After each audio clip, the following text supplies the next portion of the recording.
So Sonic Frontiers came out today. Isn't that amazing? It looks great. I can't wait to play it at some point. But let's not forget, only a few short weeks ago, another series formerly owned by Sega released a new entry on the Switch. Bayonetta 3 finally released after about 5 years. I pre-ordered it. I pre-ordered it about 7 months ago. I was finally able to play it. I've got about 30 hours on it at the moment. And I beat it. Beat it a few days ago. Which is why I think now is the perfect time to make this little video on it. It's called Bayonetta 4 because I do feel like, or I'm sort of optimistic now, that the series has a future. And Bayonetta 3 needs a potential, hypothetical Bayonetta 4 just in order to make sense of itself. Because Bayonetta 3 is very divisive and not a lot of stuff makes a lot of sense.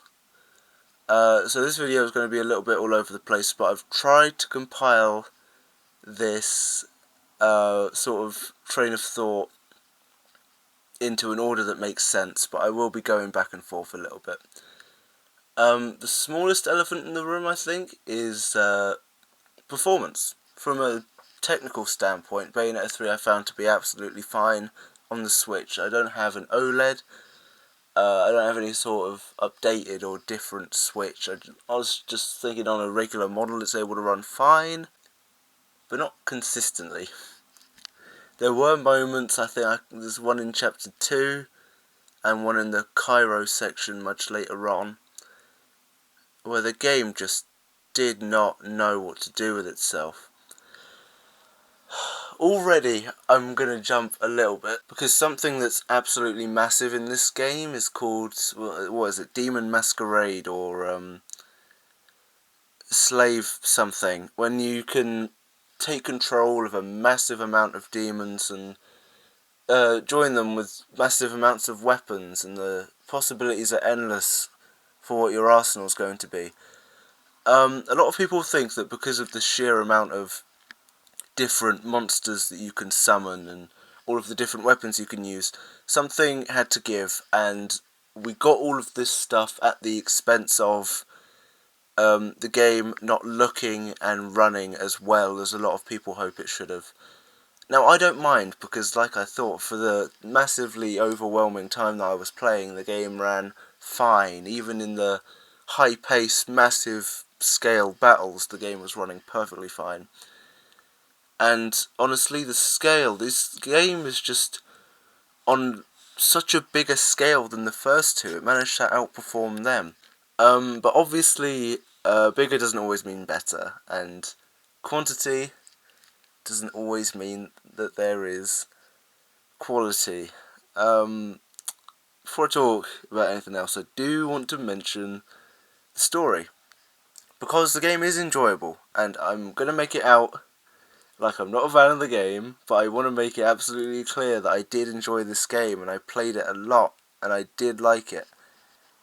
Quite simply put, if you're looking for more Bayonetta, and you've been waiting a long time for a new Bayonetta game, then you will not be disappointed by Bayonetta 3. That's all it is new Bayonetta, which is really good. But the story, okay?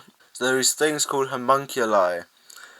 The only explanation we get is that they're man-made bioweapons. They were made by someone for something. They're evil because something. They travel the multiverse for something, and they want to destroy universes for something. Their leader is Singularity, who's evil because some reason, and they're big because some reason, and their motive is something. We don't know anything about the homunculi. It's shocking, honestly. The main villain of the game, Singularity and the homunculi. All we know is that the universe where the homunculi's multiversal conquest began, and the one where Singularity, we're told, resides, is called the Alphaverse. So it is just a universe the same as all the others. This one is dubbed the Alphaverse. It's where Singularity is. That makes sense, but again, the lack of depth in some of the story elements shows instantly by the fact that we know so little about the homunculi. Another thing, another quite big elephant in the room, is that we don't play as Bayonetta in this game. We play as the little Cereza from Bayonetta 1. That's confirmed. And when I got that confirmation, I was like, finally. It was a very smart decision by them, and everyone could sort of tell from the first trailer, but just having that little bit of confirmation at the end just means so much. And then it's fitting in a game about the multiverse that we play as a Bayonetta from a different timeline. Presumably, of course. However, obviously dealing in the multiverse, it is complicated. And the game is still new. People are still sort of figuring out 100% what the implications of the multiverse are. A lot of people are changing their opinion on what the Bayonetta timeline is, and a lot of people, Bayonetta 3 is just making them lose their interest in the series. Because it is wildly different to the first two games. I think nobody is thinking Bayonetta 3 now makes the series a trilogy. People are thinking 1 and 2 are a duology, and Bayonetta 3 is just something completely different, and I understand why. It's because Bayonetta 3 rarely ever mentions anything at all from 1 or 2, it just does its own thing. Because for a threat to the multiverse, and we are constantly reminded the homunculi, if they got control, they could wipe out the trinity of realities, we barely hear about Paradiso and Inferno. If you haven't played the game yet, or if you're currently playing through the game, there are barely any angels in this game, and there, I think, is one instance in the main story where you fight demons. Now, that actually confused me. I can't remember if it was chapter 8 or 9, but there's a picture of it on the screen. I can't remember where Bayonetta's relationship with the demons left off after Bayonetta 2, especially not off the top of my head while I was playing this game. But it was odd. Just a one-off battle with demons in this game. Should they not be our friends now? I don't know, but fighting angels obviously made sense, but they're so hidden.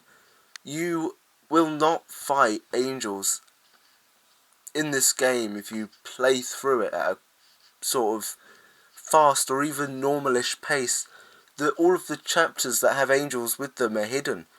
They have little beacons of light, and you have to run over them to activate angel chapters. That's so bizarre, because the angels have never looked better. Now, the designs for the homunculi are amazing, and the models look great, but seeing something familiar, like an angel in battle, and it looks incredible, that's sorely missed. Having angels in this game that have them mean a lot more than they do. Another little thing is that they made the angels smaller. You know, when you do see them, and I've only fought them sort of 2 or 3 times overall, and like I've said, 30 hours of playing, they look smaller. But that doesn't matter, because people are barely going to fight them anyway. But as well as the homunculi trying to destroy the multiverse, there's the new character Viola. I've changed my mind. If you're watching this, you've beaten the game. Maybe I'll put up a spoiler thing, maybe I won't. But Viola is Bayonetta's daughter from another universe. Now, when it comes to Viola, I don't believe Platinum Games have predicted how much the character's going to be hated, because no one is a fan of Viola that I know so far. But I am. I don't mind her. Little bit annoying, perhaps. But I came to the conclusion that the only reason people don't like Viola, or the main reason, is because their character is shallow. They are shoehorned in. And part of the reason for that is, and this is another large issue with the game, the team building and character development between Cereza and Viola isn't there. But it isn't just Cereza and Viola. Actually, Jennifer Hale as Cereza isn't very good. There are times when she nails the voice of Cereza, but there is zero emotional depth. At any point between the interactions of Cereza and Viola, even right up until the very end, Cereza just doesn't seem bothered whether or not Viola's there. There's lacking character development on a major scale, unfortunately. Because what it ends up being is that Viola is an alternate Bayonetta's daughter, and turns out that her parents are Luca and Bayonetta from another universe. That's all the information that we're really told at face value, but oh, it gets weird. Okay, that's all we're told about Viola, an alternate Bayonetta daughter who fights alongside Cereza in this game. That's all you need to know, because that's all we're told. Her dad is Luca, and Luca is one of the weirdest, most confusing, and dare I say worst things about Bayonetta 3. Because this is all leading up to what is one of the worst endings in video games, with the possible exception of Five Nights at Freddy's Sister Location or Five Nights at Freddy's VR Help Wanted. This ending is down there with them. Now, Luca, in Bayonetta 1 and 2, was a secondary character who was in over his death. He thought he was a journalist, and he thought he was all amazing and everything, and he was everything that Cereza hated. He was a bit of a thorn in her side, and that was a good sort of difference to have. It was a good character to have around.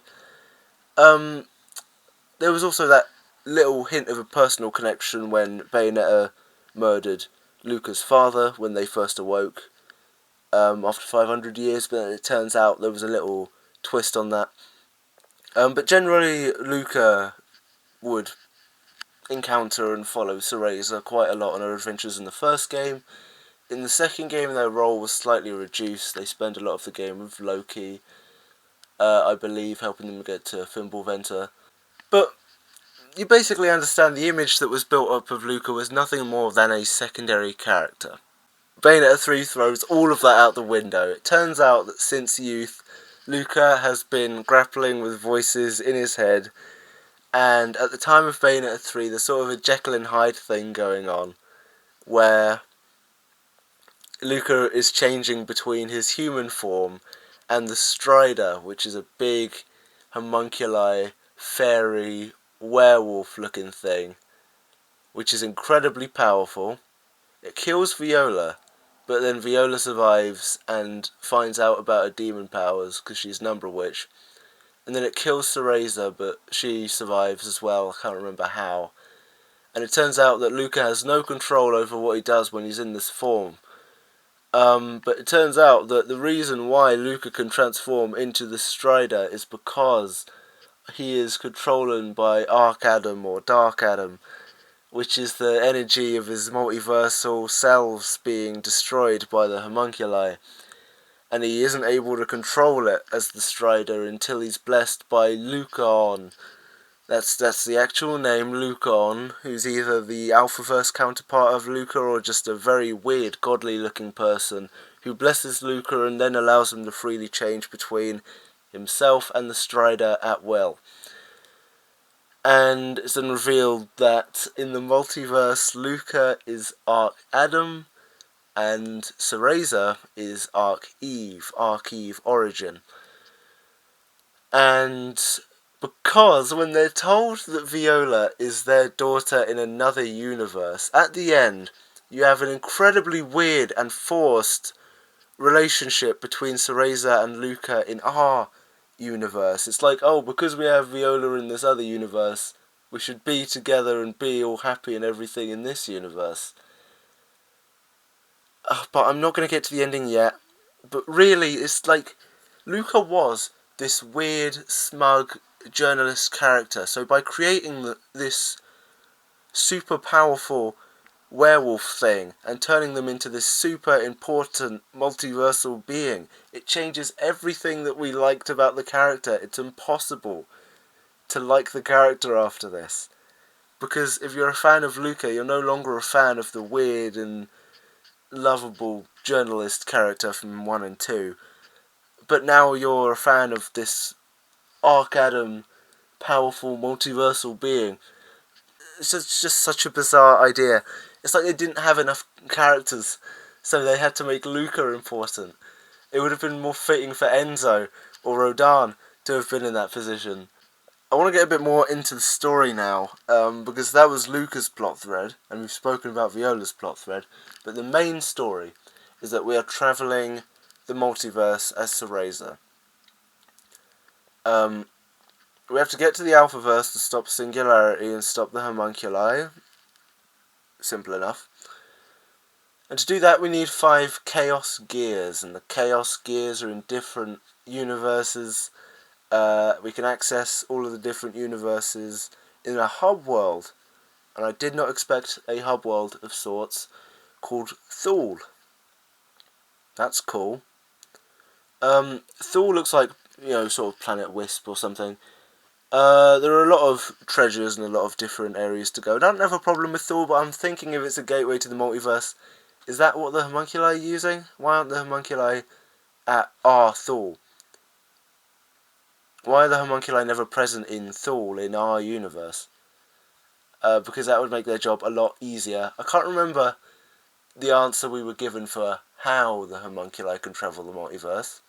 But if we don't have an answer about anything else about their origins or motives or powers or anything, then I don't think we were told that.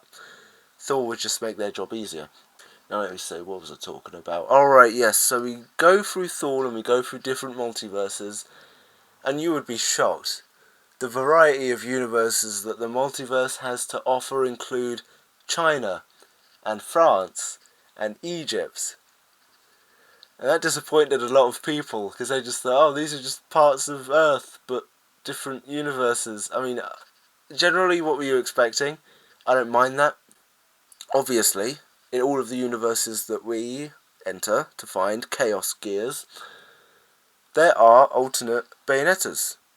Now, this is one of my favourite things about the game, or it should have been. It was in the run-up to the game. We don't interact with them. We interact with one and an alternate genre. Correct me if I'm wrong.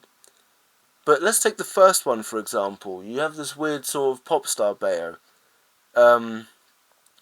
Because we're in, where is it, Shibuya in Japan or whatever.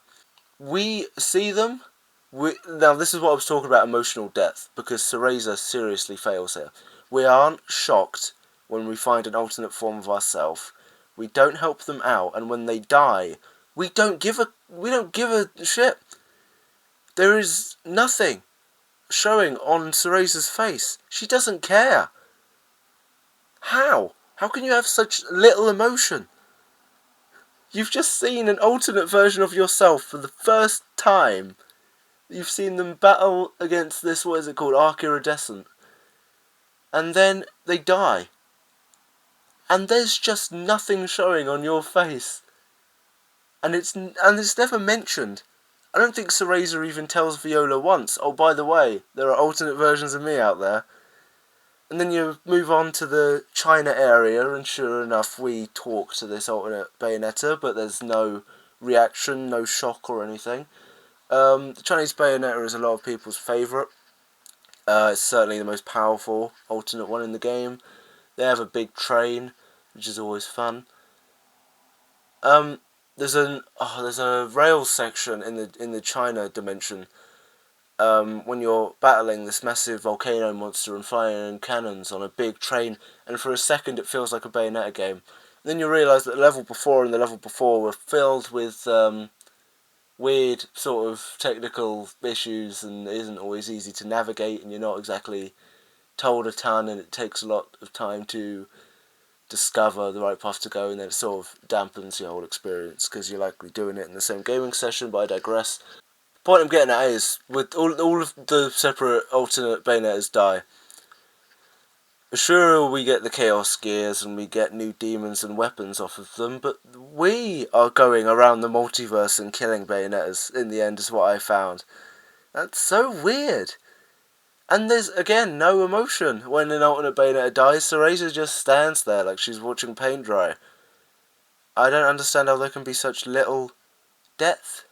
But we then go to Cairo, and there's this weird sort of own story going on. It doesn't make a lot of sense between an alternate weird glowy Jean and then another Bayonetta and then this weird temple thing. I don't understand a lot of it, and also demons are there, but like, You don't spend a lot of time there. You go in there, the Bayonetta dies, you get a Chaos Gear, leave again. Let me sort of think of what's next. Paris, we go to Paris as well. That's always fun. I like the Paris one because Enzo is in law enforcement and there's alternate other characters, like an alternate Rosa. I'm just going to show one in here.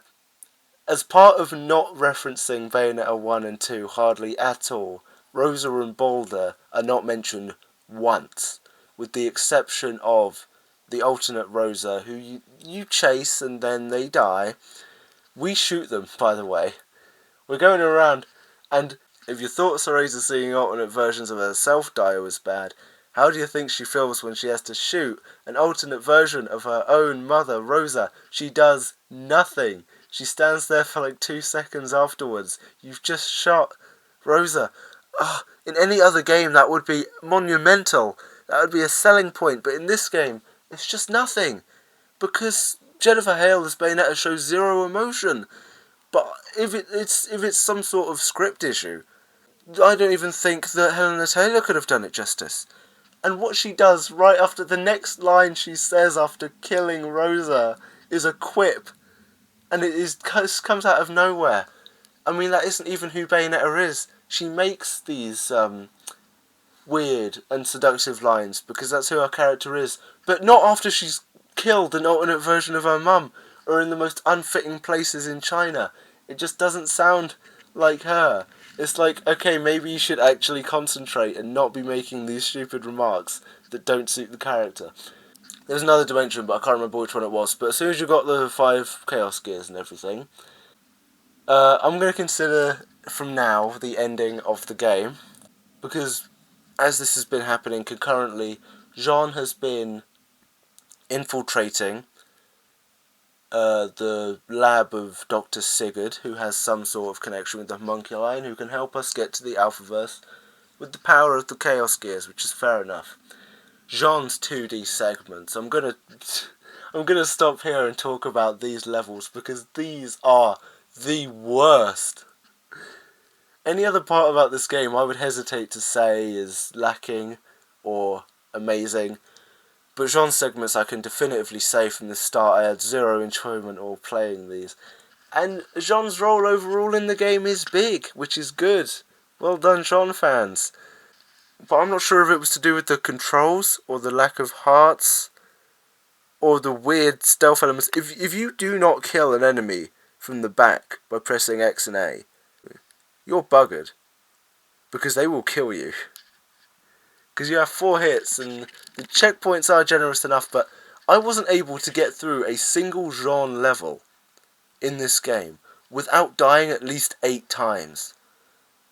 And obviously navigating the level is different, and the time limit on bosses, that killed me more than anything. Just let me do it in my own time. I wish I made this video sooner to me beating the game, so I could explain properly why I didn't enjoy the Jean sections. But what it basically comes down to is hard to navigate, too many enemies and too few hearts, and if you don't use their stealth things, then you will die because enemies take 1,000,000 hits to kill. A lot of the different weapons help out, and the levels do get better. Essentially, they do get better, but it's just such a pain. And also, I don't think they should have been reduced to side chapters. I feel like they're just as important as regular ones. So maybe they should have been tagged on to the end of the chapter that came before them, or just called chapters, because I think they are big enough and important to have that title. But anyway, Jean is able to find Dr. Sigurd, who says that... Hold on. He says that he laced up his lab with bombs and destroys it after you leave. Okay. I know, I'm just remembering that now. He destroys the lab that he's being held captive in, even though he's a doctor. And then they fly over to this portal to the Alphaverse, even though the Alphaverse is just another universe with a different name. You apparently need a portal to access this one, so it can't be through Thule, even though it says in the description of the Chaos Gears, once you have all 5, you can choose to go to whichever universe you want, even though you never do. You never have the choice to go to whichever universe you want, unless you're talking about the chapter select screen. And you can't use them to get to the Alphaverse, so we go to this different portal thing. Sure enough, after a weird battle, we end up in the Alphaverse, and it turns out that Cereza and Viola were tricked. But how is a different story, because I have no bloody idea.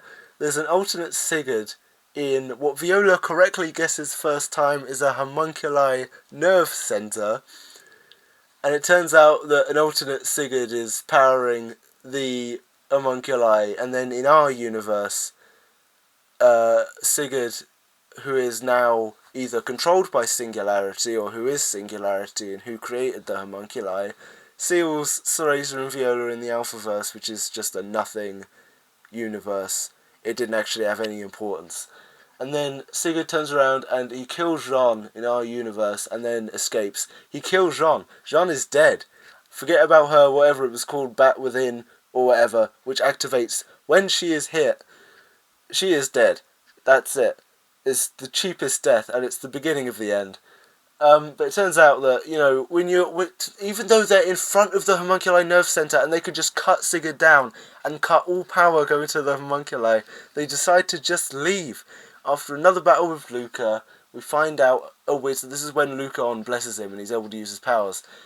But they find a way out of the Alphaverse, and then even though this is so weird, even though Sigurd / Singularity is in our universe now, the first thing he does is hop to a different Manhattan. Because what we have to do then after we return to our universe is then go to another universe that looks like the one from the start of the game. But it isn't, because it's got a different Statue of Liberty, even though it looks similar. But then there are different numbers. And then we arrive at this universe, and then Singularity, who is now Sigurd, who was fooling us, he didn't really need a wheelchair. He makes a black hole and then turns into this big, what's it called, Singularity Chaos monster thing. And that's the build-up to the final battle of this game. And while I was watching this all play out, because it doesn't make any sense, I was thinking back to Bayonetta 1 and 2 that had such a rich mythology, with all of the angels and the timelines and back during the witch trials and everything.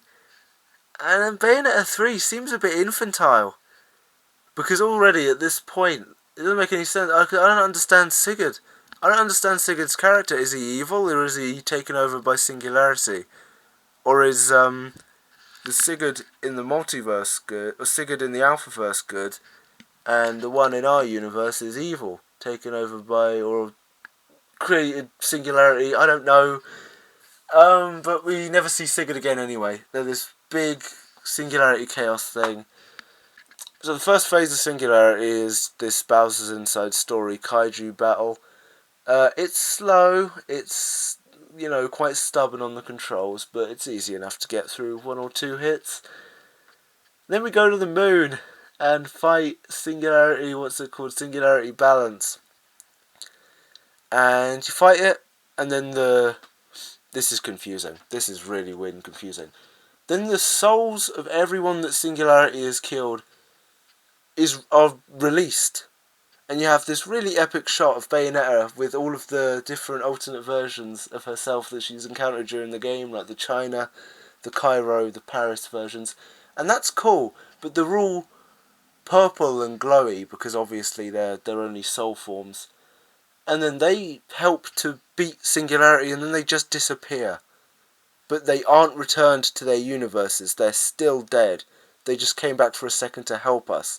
And this is more explicitly found out because at the end of the Singularity Balance battle, Jean comes back in a purple glowy form, and they help deal the final few punches.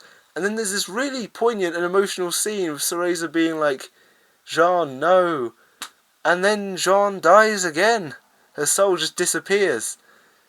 So she's still dead, and all of the other Bayonettas that came back to help us during this battle, they're still dead. So what's the point? I don't understand. But then we go back onto the ground level and beat the final battle against Singularity Definition, which is a really cool name, by the way, and it looks really good, and the music's good, and it's good. It's an enjoyable battle. It's just ruined by context, because the story is sort of holding on for dear life at this point. But after, this has so many health bars. After you beat like sort of half the health bars, Luca comes in and helps you. Then, turns out, we were going to get a No Way Home style multiple Bayonetta scene with the Bayonettas from 1, 2 and 3. You can see the picture I've got on screen, which is the screenshot that everybody took. This right here, when Whittingham Bayo and Bayonetta 2, Bayonetta all appear and fight Singularity together, this is my favourite moment in the series. Again, it's ruined by context. But just having, I mean, it seemed like an easy choice having all three of them from the 3 games battle together at least once. It's a tiny bit underwhelming in this scenario because they look different from a technical perspective, like their faces look weird. But just seeing them all together, that's so good. But they ruin it because then they fuse with Cereza in a very strange one-off way, which allows Cereza to become a bit more powerful, but you never really realise it. And Bayonettas just fuse with each other now. I don't understand that. Then you beat Singularity, but I'll get back to that in a second, because while all 3 Bayonettas are on screen, as they still are, I want to explain that this does not make sense. Now, I don't play these sort of games. Actually, yeah, I do. I play Bayonetta for the story and the timelines and the mythology and the angels and the epic music and stuff. And this scene right here, with the Bayonettas from 1 and 2 as separate people, has confused everybody. Because people believed that the Bayonetta in 1 and 2 was different, and then the Bayonetta in 3 is Brave Cereza. That's what I believed. But just show people this image, and that argument's dismissed. 1 is from a different universe. 2 is a separate person here from another universe. Unless it's from a universe that was similar. But I'm not going to get into that. And then Brave Cereza, who's confirmed to be the Cereza from the first game. They're all battling together. Oh, God. It's like there should only be 2 of them. But this is what I mean when sort of this has killed a lot of people's interest in the franchise. When they just throw curveballs like this. Because it's fan service. You know, it's fan service. At the end of the day, that's what it is. I don't mind it. It's my favourite part of the series still. Probably. My opinion will change on that in a week. Now then, we get to the end of the game. Worst ending in video game history. Jean is already dead. And then Singularity is beaten, but in Singularity being beaten, Brave Cereza's watch, which allows her to control demons and dragons and everything, is destroyed, meaning that she loses control of the summoned Gamora, i.e. the Bayonetta 2 intro. And Bayonetta's soul is ripped from her body, and as she's being dragged down to hell, Luca runs up to her and gets dragged down to hell with her, but obviously Luca is still alive, so I'm not sure if when he is in hell he then dies, but he isn't on our plane of existence anymore. He's definitely down in Inferno with Cereza. Viola, meanwhile, is just standing there. Cereza, after she's dead or while she's dying, she's focusing on Luca. And Viola, who watched her mum die at the start of the game, is now watching an alternate version of her parents die again. And no one is giving a toss. She's just standing there. She's thumping the ground and she's in tears. And no one is caring. She deserved better. Jean deserved better with her cheap death. And now, by the end of the story, Enzo's family is dead. Jean is dead. Luca is dead. Every single Bayonetta in the multiverse is dead. And if not every Bayonetta, then every Bayonetta we've encountered in the game, the Cereza from Bayonetta 1 and the Bayonettas from 1 and 2 are dead. Meaning that the only characters which are left alive are Enzo, Rodan, and Viola, who now carries the family name Bayonetta and who is the new Bayonetta. This angered everybody. Obviously, there was just a barrage of emotions with the amount of stuff that was going on in the ending. I think that a game which stars Viola is possible. But I don't think enough people like Viola for her to carry a game. Especially with how hard she is to control. Because there are segments where you do play as Viola, and blocking and parrying and doing all these combos is needlessly complicated as Viola. But anyway, by the end of Bayonetta 3, her, Enzo, and Rodan are in the gates of hell. And what I do want to talk about is Rodan. Because there is one line in Bayonetta 3's Rodan character bio which just is a spanner in the works, and it says, quite simply, that Rodan has no multiversal counterparts, and even in the multiverse there is only one Rodan. Now, we've seen a minimum of 2 multiverses out of having Brave Cereza alone. Bayonetta 1 and 2 are one universe, if you ignore the ending of this game, and Brave Cereza is a different universe. So Rodan, between games, has been universe hopping. That's a different can of worms, because why would he do that? That doesn't make any sense. It's a story for another day. I'll leave that to the theorists and superfans to figure out. All they have to do is remove that one sentence from Rodan's character bio, which 1% of players even saw, and then that would solve it all. But at the moment there's just this lingering Rodan plot hole which we're never told about. Also, at the end of the game, Enzo's talking to his family on the phone again, but his family died. So I guess the only people that came back after Singularity was defeated were Enzo's family? I don't know. And also, I did forget about this, but in the intro cutscene, Bayonetta kills hundreds of thousands of people in New York by summoning like a massive wave and just destroying all these buildings and everything, and no one cares. Bayonetta doesn't care. It's never mentioned. But yeah, no, Bayonetta's a mass murderer. And that's the state of current Bayonetta. That's it. This is where we are. There's no one left to teach Viola the Umbran magic and Umbran powers now, unless Rodan wants to do it. And this is why I feel like Jean's death was a last-minute addition and doesn't make any sense. Because if Jean was still alive, she could double as both a teacher for Viola in a more physical sense, and then a teacher of Umbran magic, because Viola is currently at college. But she could teach Viola, because Viola is currently the last of the Umbra Witches, which is a title that Bayonetta owned, and really the Umbra Witches should have died with her. Viola isn't worthy of that title of Bayonetta. She's just seen her parents die twice, and she had zero connection with the Cereza in this game, so she shouldn't really be Bayonetta. But the title of this video is Bayonetta 4, so we have to be optimistic that the series has a future, because I don't think after that ending it will exist. But if there was a Bayonetta 4 this side of 10 years from now, I would like it to star Viola in the beginning, but I need it to continue this story about the homunculi. Because if we have a Bayonetta 4, but it's Viola going to the Alphaverse and discovering the origins of the homunculi, because obviously that's a massive grey area. We don't know anything about the homunculi, why they were made, why they're evil and everything. So if a Bayonetta 4 was Viola uncovering the secrets of the homunculi, then Bayonetta 3 would make more sense. But right now it's like a missing piece. But that's the only sort of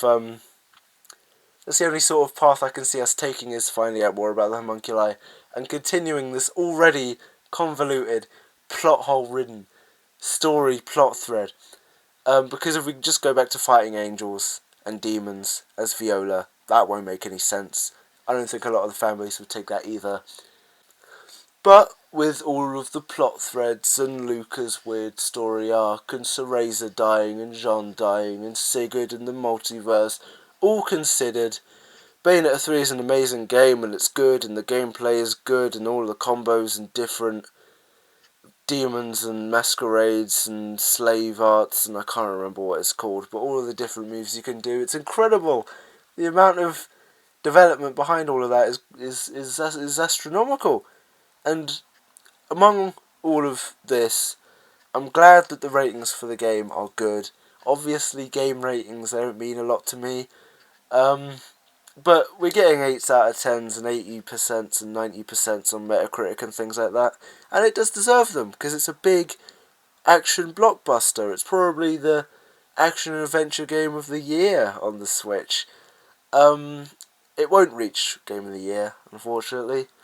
But yeah, no, I do think it's worthy of praise. So, I'm going to leave it there. Because this has gone on for way too long. The video, I mean. It just seems like Bayonetta 3 is so incredibly different from the first two and throws a lot of spanners in the works. I'm going to throw my username in here, Kirbyster Plays, for anyone in the future who isn't me that's watching this. Yeah, sub. See you later.